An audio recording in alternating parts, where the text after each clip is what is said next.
Good morning, ma'am. Good morning, ma'am. আসসালামু আলাইকুম। ওয়ালাইকুম সালাম। ম্যাম ভালো আছেন? আলহামদুলিল্লাহ ভালো আছি। তোমরা কেমন আছো? আলহামদুলিল্লাহ। আপনাকেও। Same to you. স্বাগতম।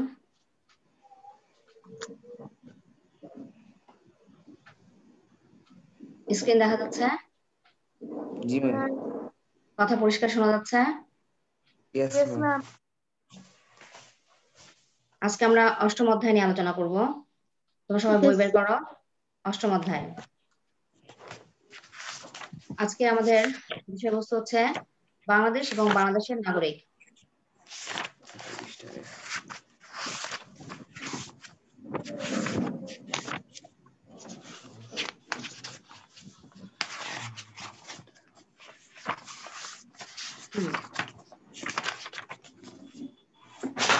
এই পাঠ শেষে আমরা যেটা শিখবো সেটা হচ্ছে রাষ্ট্রের ধারণা ব্যাখ্যা করতে পারবো, নাগরিক এবং নাগরিকত্বের ধারণা ব্যাখ্যা করতে পারবো, নাগরিকত্ব লাভের নিয়ম বর্ণনা করতে পারবো। এই সময় তোমাদের মোবাইলের সাউন্ডটা বন্ধ করে রাখো, মিউট করে রাখো। ঠিক আছে। আচ্ছা, তাহলে আমাদের এই তিনটা টপিক নিয়ে আলোচনা হবে এবং এটাই হচ্ছে গুরুত্বপূর্ণ তোমাদের পাঠ। পাঠ 1, 3 এবং 4। পাঠ 1, 3 এবং 4। প্রথমে আসি পাঠ 1। এখানে রয়েছে রাষ্ট্রের ধারণা। রাষ্ট্র হলো এমন একটি সংগঠন যার একটি নির্দিষ্ট ভূখণ্ড থাকবে, জনসমষ্টি, সরকার এবং সার্বভৌমত্ব বা সার্বভৌম ক্ষমতা রয়েছে, তাকে আমরা বলি রাষ্ট্র। তাহলে রাষ্ট্র হচ্ছে একটি সংগঠন যার এই 4টা উপাদান থাকবে: নির্দিষ্ট ভূখণ্ড, জনসমষ্টি, সরকার এবং সার্বভৌম ক্ষমতা রয়েছে, সেই সংগঠনকে আমরা বলি রাষ্ট্র। ঠিক আছে? তাহলে সেদিক থেকে চিন্তা করলে আমরা দেখব যে রাষ্ট্রের উপাদান মূলত 4টি। রাষ্ট্রের উপাদান মূলত 4টি। যে কোনো রাষ্ট্রের এই 4টি উপাদান থাকতেই হবে। এটা গুরুত্বপূর্ণ উপাদান। এটা ছাড়া কখনো আমরা সেটাকে রাষ্ট্র বলতে পারবো না। তো আমাদের প্রথম যেটা উপাদান সেটা হচ্ছে আমরা স্ক্রিনে দেখতে পাচ্ছি জনসমষ্টি, তাই না? প্রথম উপাদান আমাদের জনসমষ্টি। তাহলে রাষ্ট্রের অন্যতম প্রধান উপাদানই হচ্ছে জনসমষ্টি। তো রাষ্ট্র হলো এই জনসমষ্টি হচ্ছে রাষ্ট্রের প্রাণ। জনসমষ্টি থাকতেই হবে, জনসংখ্যা থাকতেই হবে, তাহলে না হলে সেটা রাষ্ট্র হতে পারে না। তো সেই জনসমষ্টি হতে পারে কম, বেশি, অর্থাৎ কোন রাষ্ট্রের জনসংখ্যা বেশি হতে পারে আবার কম হতে পারে, কিন্তু সেটা থাকতে হবে। ঠিক আছে? তাই এটা আমাদের এই জনসমষ্টি হচ্ছে আমাদের একটি রাষ্ট্রের গুরুত্বপূর্ণ প্রধান উপাদান। 2 নম্বরে দেখো আমাদের রয়েছে কি ভূখণ্ড। রাষ্ট্রে কি থাকবে? অবশ্যই ভূখণ্ড থাকবে। এটি রাষ্ট্রের একটি অপরিহার্য উপাদান। ভূখণ্ড বলতে আমরা জল, স্থল এবং তার উপরিস্থিত আকাশ সীমাকেও বোঝায়। ঠিক আছে? তাহলে একটা রাষ্ট্রের কি থাকবে? নির্দিষ্ট একটা ভূখণ্ড থাকবে এবং সেই ভূখণ্ডের মধ্যে আমরা ধরে নিচ্ছি জলভাগ থাকবে, স্থলভাগ থাকবে এবং আকাশ সীমাকেও ধরা হচ্ছে। তবে ভূখণ্ডের আয়তন কতটুকু হবে তার কোনো নির্দিষ্ট পরিমাণ থাকবে না। এটা বেশি হতে পারে, কমও হতে পারে, অর্থাৎ ভূখণ্ড আয়তনে বড় হতে পারে, ছোট হতে পারে। যেমন বাংলাদেশের কথা যদি আমরা চিন্তা করি, বাংলাদেশের আয়তন কিন্তু ছোট। ঠিক আছে? ভূখণ্ড কম, ছোট। কিন্তু ভারতের, আমাদের পার্শ্ববর্তী দেশ ভারতের আয়তনে কিন্তু অনেক বড়। তাই বলেছে ভূখণ্ড থাকবে, কিন্তু সেটা ছোট হতে পারে, বড় হতে পারে। তাই রাষ্ট্র এটা একটা গুরুত্বপূর্ণ উপাদান এবং এটা দ্বিতীয় উপাদান। এবং 3 নম্বরে আমাদের রয়েছে কি সরকার। রাষ্ট্র গঠনের আরেকটি অন্যতম উপাদান হচ্ছে সরকার। সরকারের মাধ্যমে রাষ্ট্রের সকল কাজ পরিচালনা হয়। সরকার কি করে? একটা রাষ্ট্রের সকল কাজ পরিচালনা করে। যেমন রাষ্ট্রের শান্তি শৃঙ্খলা রক্ষার দায়িত্ব সরকারের, আইন প্রণয়ন করে সরকার, তাই না? এবং এই আইন অনুযায়ী জনগণকে পরিচালনা করে থাকে সরকার। তাই একটা রাষ্ট্রের একটা গুরুত্বপূর্ণ উপাদান, সরকার থাকতেই হবে। জনগণ সরকারের সকল বৈধ আদেশকে মেনে চলবে এবং সরকারের প্রতি কি থাকবে? অনুগত থাকবে। ঠিক আছে? অতএব এই আইন, যে আইন সরকার প্রণয়ন করবে সেটা মেনে চলতে জনগণ বাধ্য থাকবে। তাই এটা রাষ্ট্রের একটা গুরুত্বপূর্ণ উপাদান। 4 নম্বরে আসো, একদম সর্বশেষ যেটা, সেটা হচ্ছে সার্বভৌম ক্ষমতা বা সার্বভৌমত্ব। রাষ্ট্র গঠনের সবচেয়ে গুরুত্বপূর্ণ উপাদান হচ্ছে সার্বভৌমত্ব। সার্বভৌমত্ব কি? রাষ্ট্রের সর্বোচ্চ ক্ষমতা এবং চূড়ান্ত ক্ষমতা। রাষ্ট্রের সর্বোচ্চ, চরম ও চূড়ান্ত ক্ষমতাকে বলা হয় সার্বভৌমত্ব। তো সার্বভৌম ক্ষমতা বলতে বলেই কি হয়, রাষ্ট্র সকল ব্যক্তি এবং প্রতিষ্ঠানের ঊর্ধ্বে অবস্থান করে। ঠিক আছে, এই ক্ষমতা বলে রাষ্ট্র তার অভ্যন্তরে যে কাউকে যে কোনো নির্দেশ দিতে পারে, তাকে সে আদেশ মেনে চলতে বাধ্য হয়। সার্বভৌমত্বের কারণে রাষ্ট্র অন্য কোনো দেশ বা শক্তির নিয়ন্ত্রণ থেকে মুক্ত থাকবে, অর্থাৎ অন্য কোনো দেশ সে দেশকে আক্রমণ করতে পারবে না। তো সার্বভৌমত্ব হলো রাষ্ট্রের অস্তিত্ব এবং রাষ্ট্রের শান্তি শৃঙ্খলা রক্ষার সর্বোত্তম হচ্ছে ক্ষমতা। এই ক্ষমতা রাষ্ট্রের থাকতে হবে, তা না হলে তো যে কেউ সেই রাষ্ট্রের উপর হস্তক্ষেপ করবে, তাই না? ঠিক আছে, এই ক্ষমতা রাষ্ট্রের থাকতে হবে। তাহলে এই 4টা উপাদান থাকলে সেই সংগঠনকে আমরা বলতে পারি রাষ্ট্র। এই 4টা উপাদান থাকলে সেই সংগঠনকে আমরা বলতে পারি কি? রাষ্ট্র, তাই না? তাহলে রাষ্ট্র হলো এমন একটি সংগঠন বা প্রতিষ্ঠান যার কি থাকবে, নির্দিষ্ট ভূখণ্ড থাকবে, জনসমষ্টি থাকবে, সরকার থাকবে এবং সার্বভৌম ক্ষমতা থাকবে। এরকম সংগঠনকে আমরা কি বলবো? রাষ্ট্র। তাহলে রাষ্ট্রের কয়টা উপাদান থাকবে? মূলত 4টি। কি কি? জনসমষ্টি, সরকার, ভূখণ্ড এবং সার্বভৌমত্ব। ঠিক আছে? আচ্ছা, তো জনসমষ্টি, আচ্ছা, সার্বভৌমত্ব হচ্ছে এমন একটি ক্ষমতা যে ক্ষমতা বলে কি হবে, এটা একটা চূড়ান্ত ক্ষমতা। সার্বভৌমত্ব হচ্ছে রাষ্ট্রের সর্বোচ্চ এবং চূড়ান্ত ক্ষমতা। ঠিক আছে, এবং এই ক্ষমতা বলে রাষ্ট্র কি করবে? অন্য দেশের আক্রমণ থেকে নিজেকে রক্ষা করতে পারবে। এবং এই ক্ষমতা বলে দেশের অভ্যন্তরে যে কাউকে যে কোনো নির্দেশনা দিতে পারবে। ঠিক আছে, এবং সেই জনগণরা সেই আদেশ মেনে চলতে বাধ্য হবে। এরকম একটা ক্ষমতা তার থাকবে। বুঝা গেছে? আচ্ছা, তাহলে সেই ক্ষমতাটা নামে আমরা দিচ্ছি হচ্ছে সার্বভৌমত্ব। বুঝা গেছে? ওকে, তাহলে এখন আমরা বলতে পারি কয়টা উপাদান রাষ্ট্রের? 4টা। একটা হচ্ছে জনসমষ্টি, একটা হচ্ছে সরকার, একটা হচ্ছে ভূখণ্ড, একটা হচ্ছে সার্বভৌমত্ব। তো জনসমষ্টি থাকতেই হবে, জনসংখ্যা তো থাকতেই হবে একটা রাষ্ট্র, তাই না? এটা একটা গুরুত্বপূর্ণ উপাদান। তারপর কি থাকতে হবে? একটা ভূখণ্ড থাকতে হবে, সে ছোট হোক বড় হোক, একটা ভূখণ্ড থাকবে। সরকার থাকবে, যে কি করবে? এই রাষ্ট্রের সকল কাজ পরিচালনা করবে, শান্তি শৃঙ্খলা বজায় রাখবে। আরটা কি থাকবে? সার্বভৌম ক্ষমতা থাকবে। তাহলে এই 4টা উপাদান যদি থাকে, তাহলে সেই সংগঠন বা প্রতিষ্ঠানকে আমরা বলতে পারি রাষ্ট্র। বুঝা গেছে? ওকে, এরপর আমরা চলে আসি নাগরিক এবং নাগরিকত্বের ধারণা। এটা পাবা তোমরা পাঠ 3-এ। তাহলে আমরা দেখছি রাষ্ট্রে স্থায়ীভাবে বসবাসকারী অধিবাসীকে বলা হয় নাগরিক, তাই না? আর একজন নাগরিক রাষ্ট্রের পরিচয়ে নাগরিকত্ব পায়, যে সে কোন দেশের নাগরিক সেটাই তার নাগরিকত্ব। ঠিক আছে, তো বর্তমানে নাগরিক এবং নাগরিকত্বের ধারণা বদলে গেছে, তাই না? এখন রাষ্ট্রের সদস্য হিসেবে যে কোনো ব্যক্তি নাগরিক হিসেবে বিবেচিত হতে পারে। নাগরিক রাষ্ট্রের স্থায়ী বাসিন্দা হতে পারে, রাষ্ট্রের প্রতি অনুগত থাকবে, রাষ্ট্রের কল্যাণ চিন্তা করবে এবং রাষ্ট্র প্রদত্ত সকল সামাজিক এবং রাজনৈতিক সুবিধা ভোগ করবে। অর্থাৎ রাষ্ট্রের একজন নাগরিকের একদিকে যেমন রয়েছে সামাজিক এবং রাজনৈতিক অধিকার, অন্যদিকে রাষ্ট্রের প্রতি তার দায়িত্ব এবং কর্তব্য রয়েছে। এরকম স্থায়ী অধিবাসীকে আমরা বলবো কি? নাগরিক। এরকম স্থায়ী অধিবাসীকে আমরা বলবো নাগরিক। তারা কি করবে? রাষ্ট্রের সকল সুযোগ সুবিধা ভোগ করবে, পাশাপাশি রাষ্ট্রের প্রতি দায়িত্ব কর্তব্য পালন করবে। এরকম স্থায়ী বসবাসকারী সদস্যকে বা ব্যক্তিকে আমরা বলতে পারি নাগরিক। বুঝা গেছে? ওকে, এখন দেখো, একজন নাগরিক তার রাষ্ট্রের পরিচয় কিন্তু নাগরিকত্ব পাবে। ঠিক আছে, বাংলাদেশের নাগরিক হিসেবে আমাদের সকলের নাগরিকত্বের পরিচয় কি? বাংলাদেশি না? আমরা বাংলাদেশের নাগরিক, তাই না?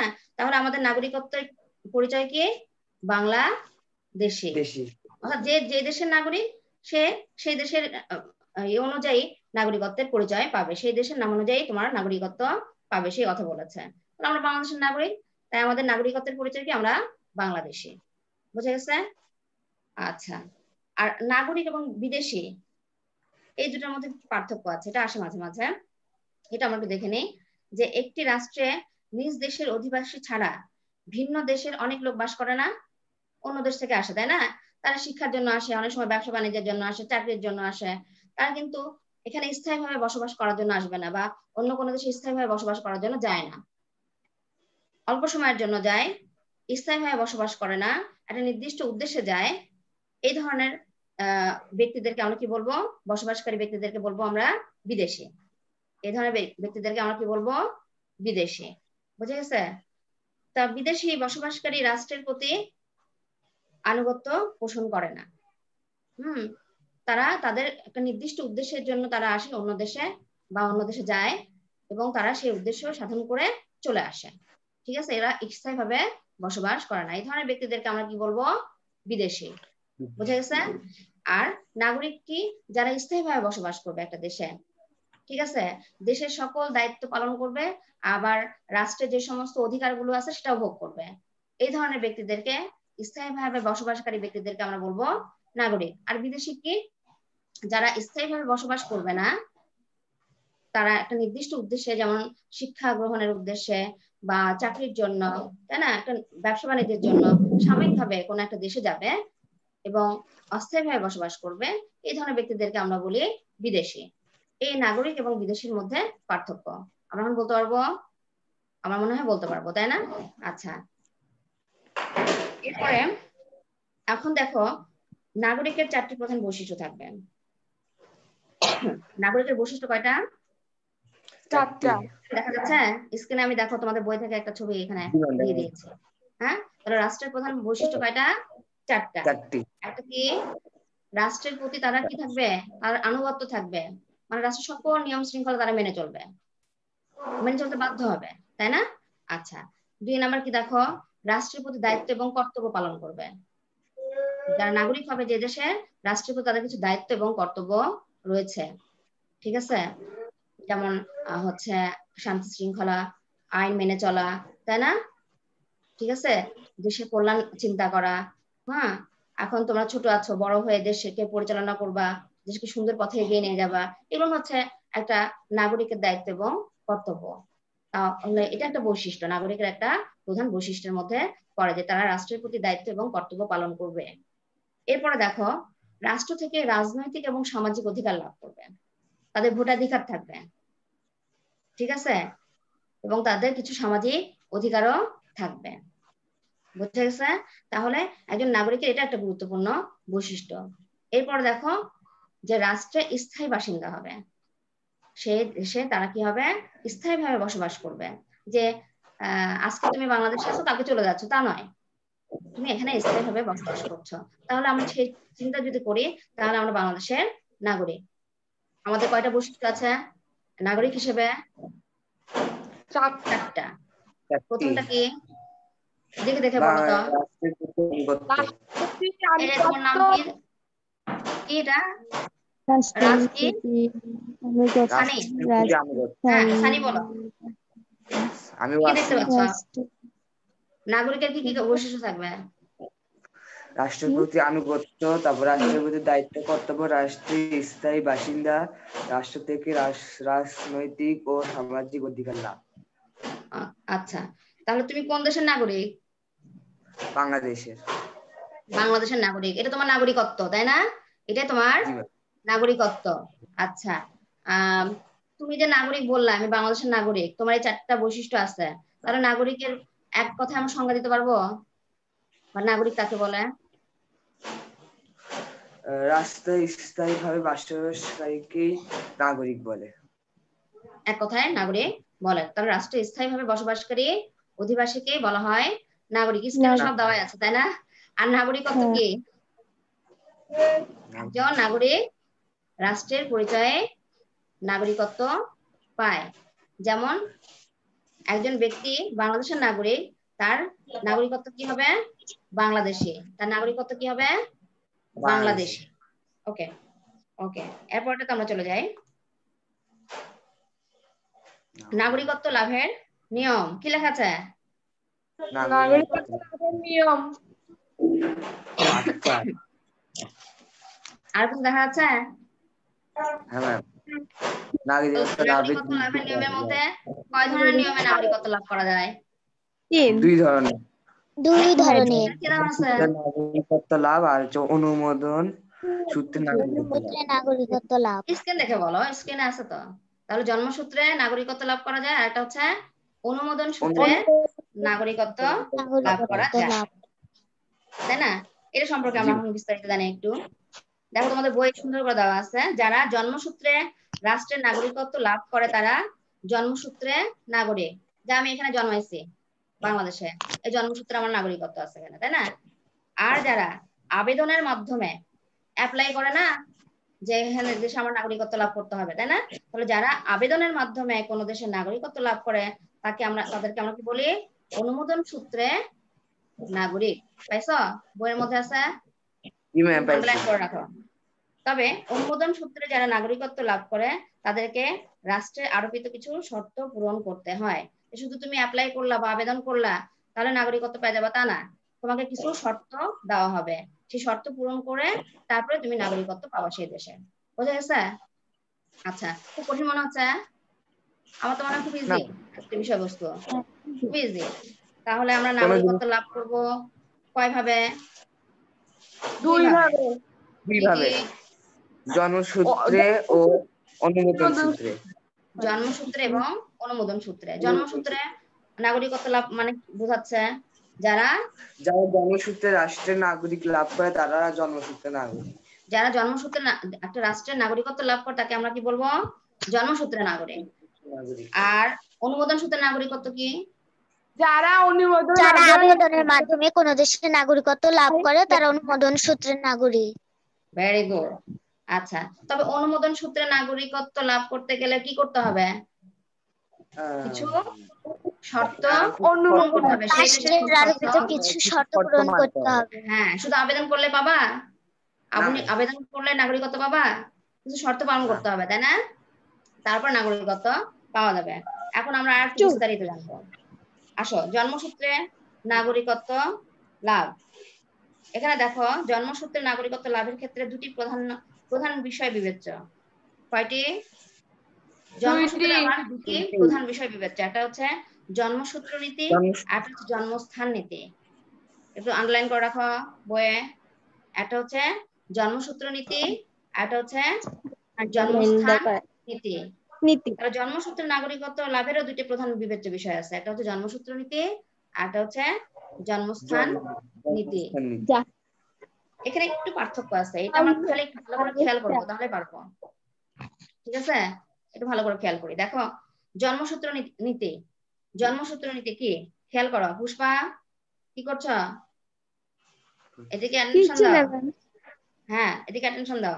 জন্মসূত্র নীতি দেখো, এই নীতি অনুযায়ী মা বাবা যে রাষ্ট্রের নাগরিক, সন্তান সে রাষ্ট্রের নাগরিক হবে। কোন মা বাবার সন্তান বিদেশে জন্মগ্রহণ করলেও সে সন্তান মা বাবার দেশের নাগরিক হবে। পৃথিবীর বেশিরভাগ দেশে এই নীতি অনুসরণ করা হয়, তাই না? এই নীতি অনুযায়ী কোন জাপানি বা ফরাসি মা বাবার সন্তান বাংলাদেশে জন্মগ্রহণ করলেও তারা জাপান বা ফ্রান্সের নাগরিকত্ব পাবে বা নাগরিক হবে। বুঝা গেছে? আর তোমার বাবা মা যে দেশের নাগরিক হোক না কেন সেই দেশের নাগরিকত্ব তুমি এমনি পেয়ে যাবে। এটাকে আমরা বলছি জন্মসূত্র নীতি। পৃথিবীর বেশিরভাগ দেশে এই নীতি পালন করা হয়। এভাবে বাংলাদেশি বা ভারতীয় কোন মা বাবার সন্তান ওইসব দেশে জন্মগ্রহণ করলে তারা কি হবে? বাংলাদেশ বা ভারতের নাগরিকত্ব লাভ করবে বা নাগরিক হবে। বুঝা গেছে? হ্যাঁ বাবা। আমার বাবা মা যদি মনে করেন নোয়াখালী হয়, আমি যদি বগুড়া হই, তাহলে আমার দেশের বাড়ি কোনটা হবে? ওই চিন্তা বাদ দাও। নাগরিকত্ব একটা রাষ্ট্রের ক্ষেত্রে বলা হচ্ছে, অঞ্চলের ক্ষেত্রে নয়। ঠিক আছে? আচ্ছা, মজা করছো সানি? আমরা একটু খেয়াল করি। হ্যাঁ, তারপরে হবে রিভিশন টাইমে খুব মজা হবে। ঠিক আছে? তো ওটা অঞ্চল ভিত্তিতে হলো, আঞ্চলিকতার কথা এখানে বলা হচ্ছে না, রাষ্ট্রের কথা বলা হচ্ছে। তো তোমার বাবা মা যে দেশের নাগরিক, সেই ক্ষেত্রে তুমি এখন যে দেশে জন্মগ্রহণ করো না কেন তুমি বাবা মার হচ্ছে নাগরিকত্ব লাভ করবে, বাবা মার দেশের নাগরিক হতে পারবে। এই কথা বলা হয়েছে, তাই না? এটা কোনটা? জন্মসূত্র নীতিতে। জন্মসূত্র নীতিতে, এবং দেশের বেশিরভাগ পৃথিবীর বেশিরভাগ দেশে এই নীতি অনুসরণ করা হয়। এখন পারবো আমরা? পারবো? ওকে। এখন দেখো জন্মস্থান নীতি। এই নীতি অনুযায়ী মা বাবা যে দেশেই হোক না কেন, সন্তান যে দেশে জন্মগ্রহণ করবে সন্তান সে দেশের নাগরিক হবে। এই নীতিতে জন্মস্থানের উপর নির্ভর করছে বিষয়টা, ঠিক আছে? এই নীতি অনুযায়ী বাংলাদেশের মা বাবার কোনো সন্তান আমেরিকায় জন্মগ্রহণ করলে সে কি হবে? আমেরিকার নাগরিক হবে, আবার সে দেশের নাগরিকত্ব লাভ করবে। শুধু তাই না, এই নীতি অনুযায়ী দেশের জাহাজ বা দূতাবাসেও কোনো শিশু যদি জন্মগ্রহণ করে তবে সে সেই দেশের নাগরিক হবে। তবে বিশ্বের খুব কম সংখ্যক রাষ্ট্রে এই নীতি অনুসরণ করা হয়। ঠিক আছে, বোঝা যাচ্ছে? তাহলে জন্মসূত্র নীতি আমার প্রধান বিবেচ্য বিষয় কয়টা? এটা হচ্ছে জন্মসূত্র নীতি, এটা হচ্ছে জন্মস্থান নীতি। জন্মসূত্র নীতিতে বাবা মা যে দেশের নাগরিক হবে, সন্তান যেখানে জন্মগ্রহণ করুক না কেন বাবা মার দেশের নাগরিকত্ব পাবে বা নাগরিক হতে পারবে। বিশ্বের বেশিরভাগ দেশেই এই নীতি অনুসরণ করা হয়। আর একটা কি জন্মস্থান নীতি? যে দেশে যে জন্মগ্রহণ করবে সেই দেশের নাগরিকত্ব পাবে, বাবা মা যে দেশেরই হোক না কেন। বুঝা গেছে? আচ্ছা, এই হচ্ছে পার্থক্য। এবার আসো অনুমোদন সূত্রে নাগরিকত্ব লাভের বিষয়টি চলে আসি। এই পদ্ধতিতে এক দেশের নাগরিককে অন্য দেশের নাগরিক হওয়ার জন্য আবেদন করতে হবে বা অ্যাপ্লাই করতে হবে, তাই না? আচ্ছা, এখন এক রাষ্ট্রের নাগরিক সহজেই অন্য একটি বা একাধিক রাষ্ট্রের নাগরিক হচ্ছে, এক বা একাধিক দেশের নাগরিক হতে পারবা। অনুমোদন সূত্রে নাগরিকত্ব লাভ করার ফলে এটা সম্ভব হচ্ছে। এখন শিক্ষা বলো, চাকরি, ব্যবসা বাণিজ্য ছাড়াও নানা কারণে এক দেশের নাগরিক অন্য দেশে যে বসবাস করছে, তাই না? এরূপ বসবাসকারী ব্যক্তিরা ওই দেশের নাগরিকত্বের প্রয়োজন হয় তাদের, হ্যাঁ, তখন রাষ্ট্রের কাছে ওই ব্যক্তি কি করে? আবেদন করে বা অ্যাপ্লাই করে। আবেদন পরীক্ষা নিরীক্ষা করে রাষ্ট্র কিছু শর্ত দেয়, সেই শর্ত সাপেক্ষে স্থায়ীভাবে নাগরিকত্ব প্রদান করে সেই রাষ্ট্র। ঠিক আছে, ধরো তুমি অন্য দেশে গেছো পিএইচডি করতে, এখন বা পড়াশোনা করতে বা চাকরি ক্ষেত্রে গেছো, এখন ওখানে যে তোমার অনেকদিন ধরে বসবাস করতে হচ্ছে, তো ওই দেশের নাগরিকত্ব তোমার প্রয়োজন, তুমি কি করবে? অ্যাপ্লাই করবা। সেই দেশের সরকার কি করবে? তোমার এই আবেদন পরীক্ষা নিরীক্ষা করে তোমাকে কিছু শর্ত দিবে, এই শর্তগুলো মেনে চললে তাহলে তোমাকে স্থায়ীভাবে নাগরিকত্ব তারা প্রদান করবে। নাগরিকত্ব লাভের পর ওই ব্যক্তি সে দেশে কি করতে পারে? স্থায়ীভাবে বসবাস করতে পারবে। অনুমোদন সূত্রে নাগরিকত্ব লাভের কিছু শর্ত আছে, এই শর্তগুলো কি কি একটু খেয়াল করো, বইয়ের দিকে তাকাও। এখানে কয়টা আছে? 9টা শর্ত। হ্যাঁ, পুষ্পা বলো তো 1 নম্বর শর্ত কি আছে? ওই রাষ্ট্রের কোন নাগরিককে বিয়ে করতে হবে। আচ্ছা, তারপরে 2 নম্বর, ওই রাষ্ট্রের সম্পত্তি ক্রয় করে, তারপর ওই রাষ্ট্রে দীর্ঘদিন ধরে বসবাস করে, ওই রাষ্ট্রে চাকরিরত থাকে, ওই রাষ্ট্রের ভাষা জানে, ওই রাষ্ট্রের সেনাবাহিনীতে চাকরি গ্রহণ করে, ভালো চরিত্রের অধিকারী হয়, উন্নততর দক্ষতার অধিকারী হয়, রাজনৈতিক আশ্রয় গ্রহণ করে। তাহলে এই সমস্ত শর্তের এক বা একাধিক, একটা যে কোনো একটা বা একাধিক শর্ত যদি কেউ পালন করে, অ্যাপ্লাই করে, তখন সেই রাষ্ট্রের সরকার এগুলো সবকিছু তোমার দেখাশোনা করে সব অ্যাপ্লিকেশন দেখবে, তারপর তোমার এই একটা বা দুইটা শর্ত পালন করলে তোমাকে কি করবে? সেই দেশের নাগরিকত্ব দিবে। ঠিক আছে, তখন তুমি সেই দেশের নাগরিক হতে পারবা। এটা কি ধরনের নিয়ম? অনুমোদন সূত্রে নাগরিকত্ব লাভ। ঠিক আছে, এই উপায়ে নাগরিকত্ব লাভ করা যায়। এখন আসো, একটা ছোট্ট বিষয় আছে আমাদের, দ্বি নাগরিকত্ব। আমার মনে হয় সময় হয়ে গেছে না? আচ্ছা, দ্বি নাগরিকত্ব 4 মিনিট আছে। 4 মিনিট। 4 মিনিট। আচ্ছা, এই যেটা শেষ করবো, আর 2-1টা প্রশ্ন করবো। ঠিক আছে, একটু রেডি থাকো। দ্বি নাগরিকত্ব, একই ব্যক্তি দুটি দেশের নাগরিকত্ব লাভ করলে তাকে কি বলে? দ্বি নাগরিকত্ব। আন্ডারলাইন করো। ঠিক আছে, একই ব্যক্তি দুটি দেশের নাগরিকত্ব লাভ করলে তাকে বলা হয় দ্বি নাগরিকত্ব। খালি এক লাইন আন্ডারলাইন করে রাখো। কোন বাংলাদেশি মা বাবার সন্তান আমেরিকায় জন্মগ্রহণ করলে সে স্বাভাবিকভাবে ওই দেশের নাগরিক লাভ করবে, বাংলাদেশেরও হচ্ছে আবার আমেরিকারও নাগরিক হচ্ছে। অন্যদিকে মা বাবা বাংলাদেশি হওয়ায় সে বাংলাদেশেরও নাগরিক হবে, তাই না? এক্ষেত্রে সে প্রাপ্তবয়স্ক হলে ইচ্ছা করলে যে কোনো একটি রাষ্ট্রের নাগরিকত্ব গ্রহণ করতে পারে, তবে ইচ্ছা করলে সে দুটি দেশেরই নাগরিকত্ব লাভ করতে পারে। এখানে উদাহরণ দিয়েছে এটা। এখন অনেক সময় প্রশ্ন আসে দ্বি নাগরিকত্ব বলতে কি বোঝো, অনুধাবনমূলক প্রশ্ন। তো প্রথমে আমরা সংজ্ঞাটা দিব যে একই ব্যক্তি দুটি দেশের নাগরিকত্ব লাভ করলে আমরা তাকে বলি দ্বি নাগরিকত্ব। আর তারপর আমরা কি দিব, নিচে এই উদাহরণটা দিতে পারি, ঠিক আছে? নিচে এই উদাহরণ দিলে তুমি 2 এ 2 পেয়ে যাবে। বোঝা গেছে? আমার মনে হয় পড়া হয়ে গেছে।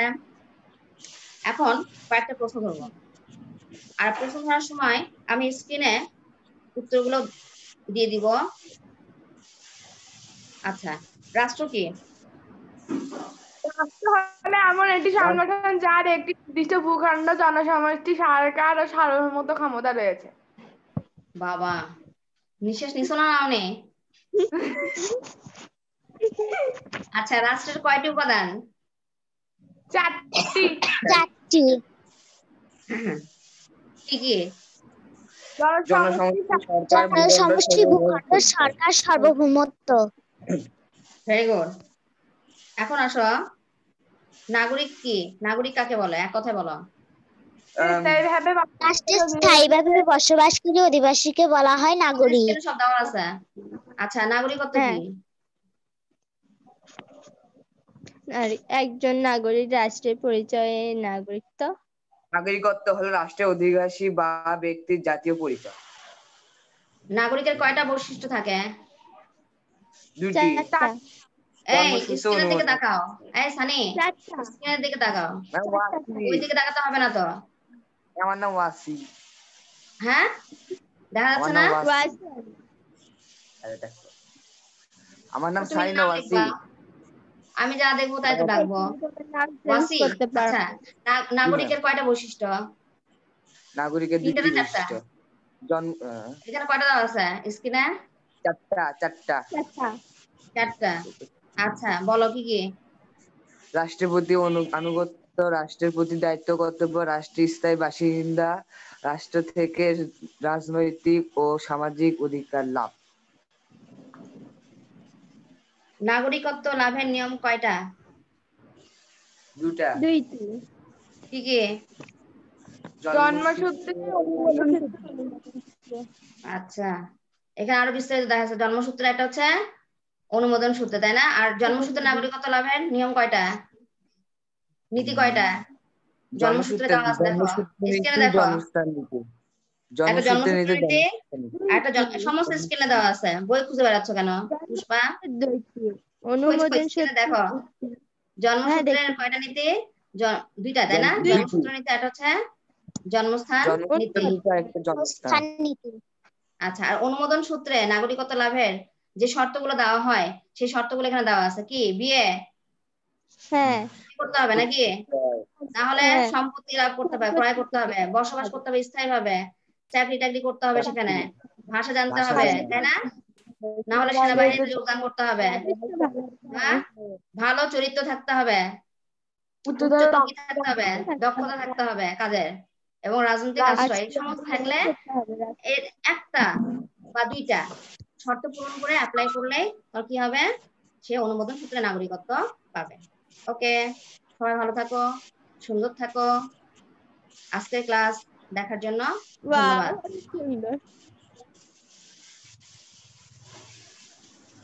অনেক সুন্দর।